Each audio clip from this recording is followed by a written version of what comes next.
Hello everyone, I'm Ashwin. Today I'm going to talk about legal, ethical, and fraudulent issues in concern with social media, especially Facebook and Twitter.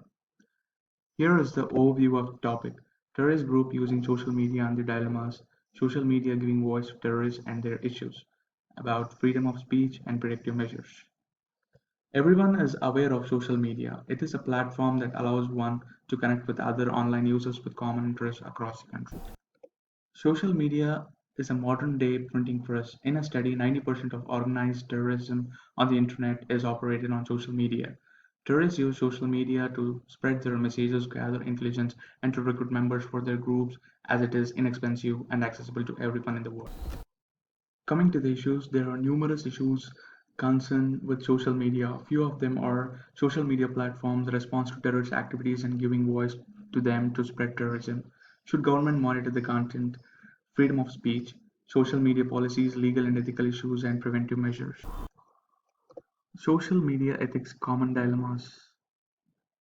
Ethics is like a two-sided coin with reputation and livelihood, where misguided ethics have taken down many companies and politicians.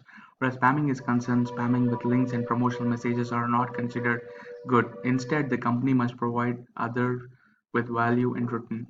With fruits are more likely to damage their reputations rather than helping, and in concern with lying, transparency plays a vital role because it should guide people rather than putting them into risk. Groups using social media. Al-Qaeda is one of the top group use social media extensively to create terror and spread its ideology among Muslim community. Also use the internet anonymously and meet in dark spaces like darknet. ISIS use social media to post their videos of executions to cause fear among people and to threaten government by using direct approach when uploading execution videos.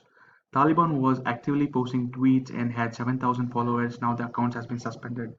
Terrorists use encryption tools to hide their identity, which was once used by the government agencies. Is social media giving voice to the terrorists? Yes. Facebook and Twitter knowingly or unintentionally gave their platform to the terrorists. A widow of an American killed in Jordan sued Twitter claiming that the company was giving voice to ISIS or Islamic State. Fields also claims that without Twitter it was much more difficult for the growth and expansion of ISIS terrorist groups, where Twitter hits back saying, according to the civil lawsuit, promotion and violent threats of terrorism does not deserve place on Twitter and their rules are very clear.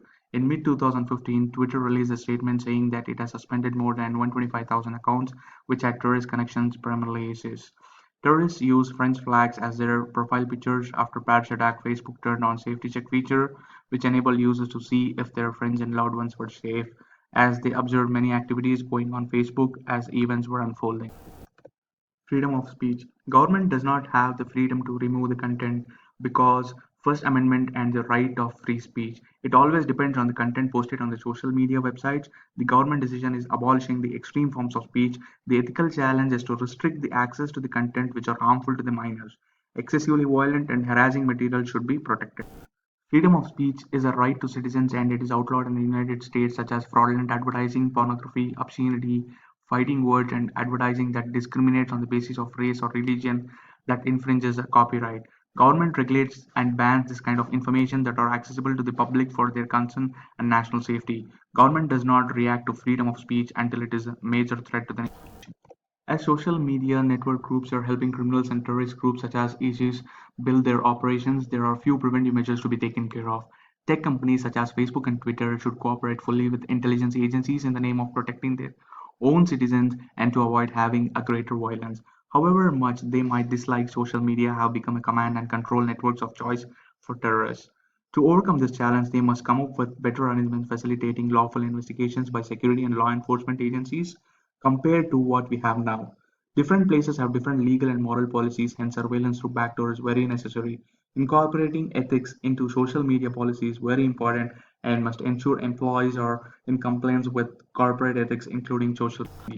Monitoring social media is one of the ways to predict events, where a team of researchers found out that the way terrorists use social media to organize themselves, this data helped the researchers to create an algorithm to predict the future activities of these groups. Eliminating terrorist activity on social media is a challenge which must navigate the line between public safety and free speech. It is very important to adopt social media policy and must provide people with the guidelines of what is permitted and what is not. If violated, they could end up in court.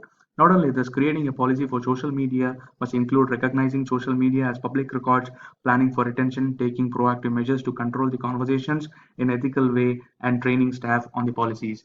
If the content is posted by the government, it is a public record and these records have to be retained. Also, communications must be captured by the government agencies because social media platforms cannot be relied on. Finally, digital economy and democracy as a whole, any obligations placed upon technology companies must be based on a clear and transparent legal framework and effective oversight rather than a deal between the industry and the government. Right to transparency must be based on reasonable presumptions. Thank you.